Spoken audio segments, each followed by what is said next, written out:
बिस्मिल्लाहिर्रहमानिर्रहीम। अस्सलाम वालेकुम नादरीन, आज पूरी कौम की नज़रें सुप्रीम कोर्ट ऑफ पाकिस्तान पे थी और एक बहुत बड़ा फ़ैसला जो है उसका इंतज़ार किया जा रहा था। अब से कुछ देर पहले सुप्रीम कोर्ट ने कल से जो फ़ैसला महफूज किया था वो अनाउंस कर दिया है और उसमें सुप्रीम कोर्ट ने आईने पाकिस्तान की जो सैंक्टिटी है उसको अपहोल्ड किया है। सुप्रीम कोर्ट के हुक्म के मुताबिक 90 दिन के अंदर अंदर इलेक्शन कराना लाजमी है। पंजाब और केपीके में 90 दिन के अंदर इलेक्शन होने हैं और ये 90 दिन उस दिन से काउंट होंगे जिस दिन से असम्बलियां तहलील की गई थीं। दोबारा कह रहा हूँ, बहुत सारे लोग शायद कंफ्यूज हो जाएं कि जी आज के बाद से 90 दिन, ये 90 दिन उस दिन से काउंट हो गए जिस दिन असम्बलियां जो हैं वो टूटी थी या तहलील की गई थी। सुप्रीम कोर्ट का जो डिसीजन है वो 3-2 से आया है। 3 जजेस ने अपने फैसले में ये लिखा है कि 90 दिन के अंदर इलेक्शन कराए जाएं और 2 जजेस ने इख्तलाफी नोट दिया है, लेकिन ये इख्तलाफी नोट जो है ये 90 दिन के ऊपर नहीं है। ये इख्तलाफी नोट जो दरख्वास्त थी, जो सू मोटो एक्शन लिया गया था उसकी वैलिडिटी के ऊपर है, जिसमें जस्टिस मंसूर अली शाह और जस्टिस जमाल मंदोखेल साहब ने ये अपना इख्तलाफी नोट लिखा है। तो बेसिकली 90 दिन के अंदर इलेक्शन करवाने पे किसी किस्म का कोई इख्तलाफ नहीं है और 5 के 5 जजेस जो हैं वो इस बात पे मुत्फिक हैं कि 90 दिन के अंदर इलेक्शन होना चाहिए। अब सुप्रीम कोर्ट ने अपने फैसले में क्या लिखा है? सुप्रीम कोर्ट ने अपने फैसले में लिखा है कि इलेक्शन कमीशन ऑफ पाकिस्तान 90 दिन के अंदर इलेक्शन कराने का पाबंद है। पंजाब की असम्बली के लिए सदर पाकिस्तान तारीख देंगे, जो ये तारीख 57(1) इलेक्शन एक्ट 2017 के तहत देंगे और केपीके में इलेक्शन के लिए गवर्नर केपीके जो हैं वो इलेक्शन की तारीख देंगे। इसके साथ साथ सुप्रीम कोर्ट ने यह भी लिखा है कि गवर्नर केपीके ने इलेक्शन की तारीख ना देकर आइन की खिलाफ वर्जी की है। इलेक्शन कमीशन ऑफ पाकिस्तान को सदर से मुशावरत के लिए कहा गया है और ताज़ा तरीन खबरों के मुताबिक इलेक्शन कमिश्नर साहब जो हैं सिकंदर सुल्तान राजा साहब, उन्होंने इलेक्शन कमीशन का हंगामी इजलास इस्लामाबाद में तलब कर लिया है। मुल्क के तमाम इदारों को इलेक्शन कमीशन की मदद के लिए कहा गया है। तो इसका सिंपल सा मतलब ये है कि पहले जो मिनिस्ट्री ऑफ इंटीरियर और मिनिस्ट्री ऑफ एजुकेशन और बाकी जो डिपार्टमेंट्स हैं वो कह रहे थे जी कि वो सपोर्ट नहीं कर सकते, अभी उनके पास वसाइल नहीं है, तो वो रास्ता भी सुप्रीम कोर्ट ने बंद कर दिया है कि जी आप कानून के तहत पाबंद हैं, बाउंड हैं कि आप इलेक्शन कमीशन को इलेक्शन के लिए सपोर्ट जो है वो प्रोवाइड करें। अब नेक्स्ट सब्जेक्ट ये है कि जी इलेक्शन कमीशन हुकूमत के पास कौन से ऑप्शन है? हुकूमत के पास 2 ही ऑप्शन रह जाते हैं।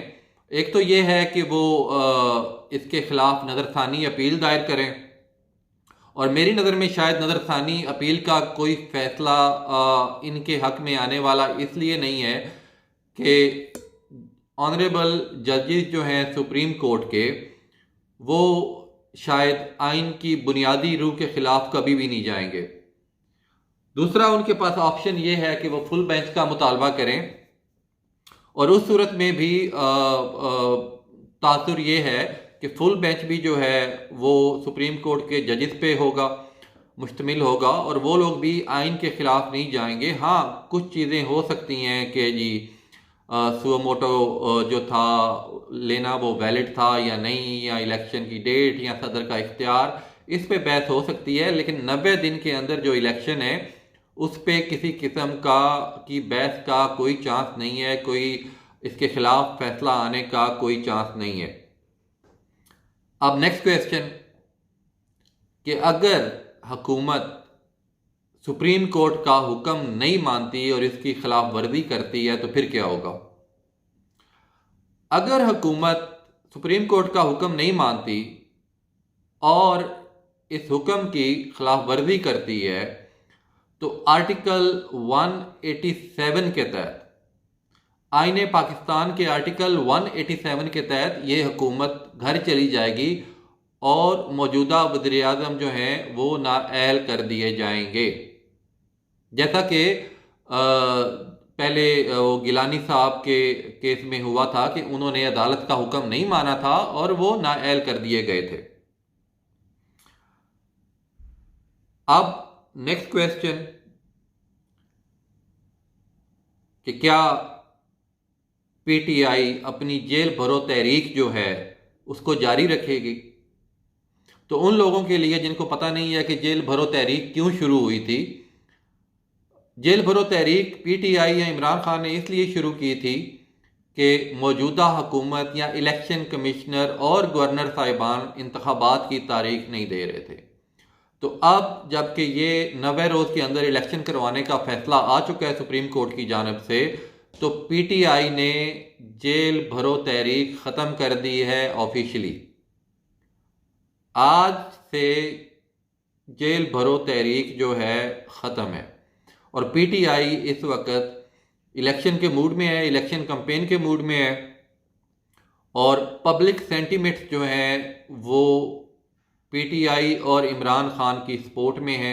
इसका एक रिज़ल्ट तो कल आपने देखा कि जैसे अवाम इमरान खान के साथ इस्लामाबाद आने के लिए निकली, ये बगैर किसी ऑफिशियल अनाउंसमेंट के, इनविटेशन के था, सब लोग जो हैं वो खुद ब खुद निकले थे। तो ये है जी अभी तक की ताज़ा तरीन सूरत हाल। अब जो पीडीएम है या गवर्नमेंट जो है वो लोग अभी भी बेंच पे सवाल उठा रहे हैं और इस तरह की बातें कर रहे हैं, लेकिन मेरे ख्याल में उनको अब शायद इलेक्शन की तैयारी करनी चाहिए। और अगर इलेक्शन होता है तो जो आज का ट्रेंड चल रहा है पब्लिक का, जो आज पब्लिक के सेंटीमेंट्स हैं, इमरान खान साहब दोनों हुकूमतों में मेजॉरिटी, दोनों सूबों में मेजॉरिटी के साथ हुकूमत बनाने जा रहे हैं। और अगर इमरान खान की हुकूमत केपीके और पंजाब में मेजॉरिटी के साथ आती है तो आप देखेंगे कि मौजूदा हुकूमत जो पीडीएम की हुकूमत है, इनके लिए कौमी असम्बली का इलेक्शन लड़ना भी बहुत बड़ा मसला हो जाएगा। क्यों? बिकॉज इमरान खान की दोनों हुकूमतें तरक्याती कामों पे काम कर रही होंगी, फलाई कामों पे काम कर रही होंगी और एट द सेम टाइम जो मौजूदा हुकूमत है वो ख़ुद को एनआरओ दे रही होगी, पब्लिक को किसी किस्म की कुछ भी जो सहूलत है वो नहीं दे रही होगी। तो ये इनके लिए एक बहुत बड़ा चैलेंज बन जाएगा। और उसके बाद भी यही होना है कि अगर कौमी असम्बली के इलेक्शन सूबाई असम्बली के इलेक्शन के साथ होते हैं तो उस सूरत में भी, अगर अभी होते हैं तो उस सूरत में भी, और चाहे ये अलग अलग हों उस सूरत में भी, दोनों सूरतों में पीटीएम के लिए आगे खाई पीछे कुआं वाली सूरत हाल है। उनके लिए बचत की कोई सूरत नहीं है। तो आप देखें टीवी स्क्रीन पे बैठे हुए हैं सब पीडीएम के लोग और शदीद तनकीद की जा रही है जी। और शाम तक शायद बयानिया ये बनाया जाएगा कि जी सुप्रीम कोर्ट जो है उन्होंने इमरान खान को हुकूमत पे बिठाने के लिए और हमारी हुकूमत को घर भेजने के लिए फ़ैसला दिया। तो गुजारिश सिर्फ इतनी सी है साबिक़ इक़्तिदार लोगों से कि आपके पर्सनल एजेंडे जो हैं वो आप बेशक करें, लेकिन जहाँ पे आईने पाकिस्तान, जहाँ पे मुल्क पाकिस्तान और पाकिस्तानी अवाम का सवाल आ जाए तो वहाँ पे गुजारिश है कि थोड़ा सा कानून के मुताबिक चला करें। वही इस मुल्क, इस अवाम और आप लोगों के हक़ में बेहतर है। जब तक ये रियासत, जब तक ये मुल्क बाकी है तब तक आपकी सियासत बाकी है। पाकिस्तान जिंदाबाद। अपना ख्याल रखिए, इस चैनल का भी। इंशाल्लाह फिर मुलाकात होगी। खुदा हाफिज़।